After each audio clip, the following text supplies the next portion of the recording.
मेरो भोट बालेनका लागि। वीरहरूको बलिदान व्यर्थ बगिरहेको देखेर बौलाएका नागरिकहरू उपचारको सट्टा मृत्यु पर्खिरहेछन्। स्वस्थ राष्ट्रियता र स्वच्छ राजनेता मैले महसुस गरेको छैन। मेरो देशले पनि शिशिर पछिको बसन्त कहिले महसुस गरेको छैन। सवारीको कर, पार्किङको डर, प्रहरीको आतंक यस्तो मानव जेलमै हो दोस्रो घर। कतै सडक अधुरो, कतै सडक साँघुरो। जाममा परेर कसैले जागिर गुमायो, जाममै परेर एम्बुलेन्समा कसैले ज्यान गुमायो। मन्त्री आउँदा ट्राफिक प्रहरीले पनि उतै ध्यान गुमायो। कर्तव्य, निष्ठा, स्वाभिमान आधा बिर्स्यो। आखिर देशभक्तले पनि आफ्नो मर्यादा बिर्स्यो। सरकारको लापरवाहीले मृत्युदर माथि चढेको छ। आत्महत्याको संख्या पनि उस्तै बढेको छ। उसले नेपालमा जन्मिनुको खास अर्थ पाएको छैन, जसले मन्त्रीकै हिफाजतमा लागेको चोटको खर्च पाएको छैन। मनी भन्दै मानवता मारिदिएपछि, लोभ लालच देखाई स्तर झारिदिएपछि, केवल 200 रुपियाँ दिँदैमा कसले बचाउँछ ज्यान? यहाँ लास उठाउनेलाई साउले रकम 1000 दिएपछि, अन्याय गरेर भन्दा न्याय नदिएर बढी श्राप कोर्टले पाउँछ। मेरो देशमा पुस्तकभन्दा बढी मान्यता पासपोर्टले पाउँछ। डिग्री सकेको मान्छे खाडीमा पुग्छ, डिग्रेड ल्याउने मन्त्रीको गाडीमा पुग्छ। टपर आर्थिक अवस्था कमजोर भएर कतार पुगेको छ। टुवापर सांसदको छोरो रहेछ, सिंहदरबार पुगेको छ। अनि जनता, नालायक मन्त्रीका नालायक चम्चाहरू पार्टी भन्दै विपक्षीको ज्यान लिन्छन्। एउटा चेलीको लागि न्याय माग्दा अर्को चेलीको पराल लिन्छन्। युवा, ऊ आफ्नो लैङ्गिक शक्ति देखाउन खुब आत्तेको छ। उमेरले 20 पुगेको छैन, वैशाले बेहोस मात्तेको छ। चोकमा बसेर जिस्कायो, ओइ मैया यता हेर, कि नम्बर दे कि फर्केर हाँसिदे। र त्यही मान्छेले स्टाटस लेख्छ, बलात्कारीलाई फाँसी दे, बलात्कारीलाई फाँसी दे। सुरक्षामा खर्च गर्न देशसँग पैसा बचेको छैन, अनि बलात्कार नभएको आज कुनै पेसा बचेको छैन। शिक्षकले विद्यार्थीलाई, डाक्टरले बिरामीलाई, दाइले बहिनीलाई, ड्राइभरले प्यासेन्जरलाई, बोसले कर्मचारीलाई। नारी पुज्ने देशमै नारी हाँसेकी छैन। यहाँ बाउकै पन्जाबाट त छोरी बाँचेकी छैन। नैतिकताको कुरा गर्दा दायाँ बायाँ केही नसोची सबैको माझ मागेको छ। नैतिकता गुण बिर्सेको छ। छोराले बाउसँग पनि पैसाको ब्याज मागेको छ। नारी पनि आफ्नो कर्तव्यबाट कति भागेकी छिन्। श्रीमान खाडीबाट फर्कदा पिआरवालासँग श्रीमती भागेकी छिन्। सुदूरपश्चिमको सुन्दरता देखिन्छ, गरिबी देखिँदैन। शुक्लाफाट देखिन्छ, खप्तड ताल देखिन्छ, तर जनताको रुवाबास देखिँदैन, बैराग हाल देखिँदैन। खेती गर्न खेती योग्य माटो पुगेको छैन। खरिद गरौँ पैसो छैन, चामल र आँटो पुगेको छैन। काम गरौँ काम छैन। मधेस जाउँ कसरी जाउँ? यहाँ अस्पतालसम्म बिरामी लैजान त बाटो पुगेको छैन। मुगुको राराको तस्बिर सबैले खिच्छन्, तर राराको किनार आहार खोज्दै गरेको तकदिर बुटेको बच्चाको तस्बिर कसैले खिच्दैन। यस्तै वीरहरूको बलिदान व्यर्थ बगिरहेको देखेर बौलाएको नागरिक म मृत्यु पर्खिरहँदा उपचार स्वरूप आज बालेनलाई देखेको छु। स्वस्थ राष्ट्रियताका साथ स्वच्छ मान्छेले केही खास गर्न पाओस्।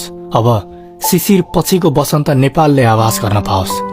बाटोमा असरल्ल छिरिलिएका दिनदुखी प्रतिको ममताका लागि, धुलो धुवा सरकारको यातनाबाट आत्तिएका जनताका लागि, सन्दुकरित र महावीर पुनले चाहे जस्तै मित्रका लागि, स्वाभिमान बिर्सेर धरापमा परेका चरित्रका लागि, काठमाडौँको गल्लीमै हराएको आफ्नोपनको लागि, तिनै गल्लीमा थुप्रिएका फोहोर व्यवस्थापनका लागि, आफ्नो मुनिबाट बाटो काट्दा दुर्घटनामा परेको दृश्य हेरेर चितनशील मान्छे पर्खिरहेको आकाशे पुलको लागि, पार्टीगत र्याली निकालेर सर्वसाधारण जनतालाई शास्ति दिलाउने बेवकुफ हुलको लागि, पुर्खाले लगाएको अपरम्पार ऋणका लागि, कुचेर थुकेर छाडेको नेपाली जमिनका लागि, हो उसका लागि अनि यसका लागि, मेरो मातृभूमि मेरो देशका लागि, बेवारिसे छाडिएका भौतिक सम्पदाका लागि, आजका लागि अनि सदाका लागि, मेरो भोट यसपालि बालेनका लागि।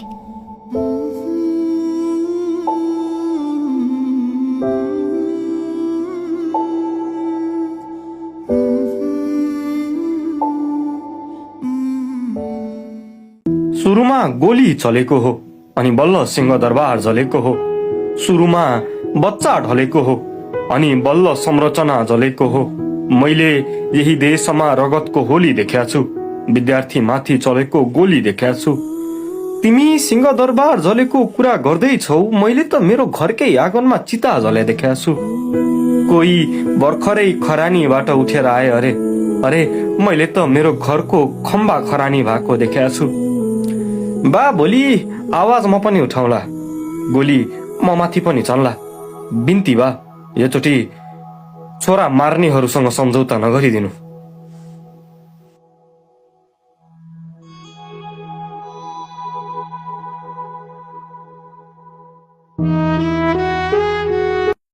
सुरुमै भन्छु बा आमा, बालेन एउटा नाम मात्र होइन, यो त वर्षौको अन्याय विरुद्ध उर्लेको आदि हो, जसले सडक मात्र सफा गरेन, बेथिदीको पहाड हल्लायो, निदाएको काठमाडौँलाई काम गरेर देखायो। न कसैको चाकडी न कसैको डर छ उसलाई, सधैँ जनताको सेवा गर्ने रहर छ उसलाई। त्यसैले सुनौ सुरुमै, अबको विकल्प बालेन नै हो, हाम्रो भविष्य बचाउने एउटा सहारा उनी हो। तामा सम्झिनुहोस् ती दिनहरू जब दाजुभाइ सडकमा ढले, परिवर्तन ल्याउँछु भन्ने नेताहरू आज आफ्नै महलमा छरे। तिनकै रगतको टापमा चढेर यिनले सत्ताको स्वाद चाखे, हाम्रा दाजुभाइको बलिदानलाई केवल कुर्सीको सिँढी राखे। अब अरू दाजुभाइ गुमाउने हामीसँग कति पनि हिम्मत छैन, यी पुराना अनुहार हेरेर अब यो मन कति पनि चैन छैन। हेर्नुहोस् त ती चेलीहरू जो न्याय माग्दा माग्दै थाकेका छन्, बलात्कारीहरू भने यहाँ नेताकै ओत लागेर हाँसेका छन्। यस्तो व्यवस्था, यस्तो शासन अब हामीलाई चाहिँदैन। भ्रष्टको झोला बोकेर हिँड्दा देशले केही पनि पाउँदैन। यी पुराना नेताहरू जसले देशलाई केवल लुट्न मात्र जाने, हाम्रा भोटलाई त यिनले सधैँ व्यापार गर्ने साधन मात्र माने। धेरै भयो बा आमा, अब त आफ्नो आँखा खोलिदिनुहोस्, यो अमूल्य भोटको शक्ति यो पालि सही ठाउँमा बोलिदिनुहोस्। बालेनलाई सिंहदरबार पुर्याउनु अब हाम्रो बाध्यता हो, किनकि यो देश बचाउनु अब हाम्रो साझा राष्ट्रता हो। ऊ युवा हो, उसँग भिजन छ, उसँग काम गर्ने दम छ। बालेनको साथमा अब सारा नेपालीको डुगडुगी र मन छ। यो भोट त ती शहीदहरूको बलिदानको एउटा हिसाब हो। यो भोट हाम्रा आमाहरूको वर्षौको आँसुको जवाफ हो। नफालौँ भोट खेर, नबिकौँ ती पुराना आश्वासनमा। बालेनलाई अब बसाउनु पर्छ देशको प्रधानमन्त्रीको आसनमा। नफालौँ भोट खेर, नबिकौँ ती पुराना आश्वासनमा। बालेनलाई अब बसाउनु पर्छ देशको प्रधानमन्त्रीको आसनमा।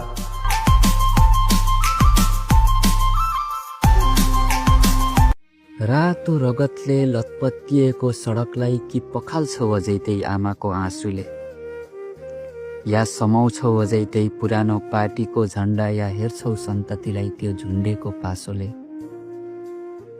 कि उभिन्छौ सधैँ त्यो न्यायको कठघरामा जहाँ दोषीको हातमा कहिले हतकडी लाग्दैन, कि हेर्न मन छैन यस्तो न्यायको कठघरा जहाँ निर्दोषले न्यायलाई सम्पत्ति धरौटी राख्दैन।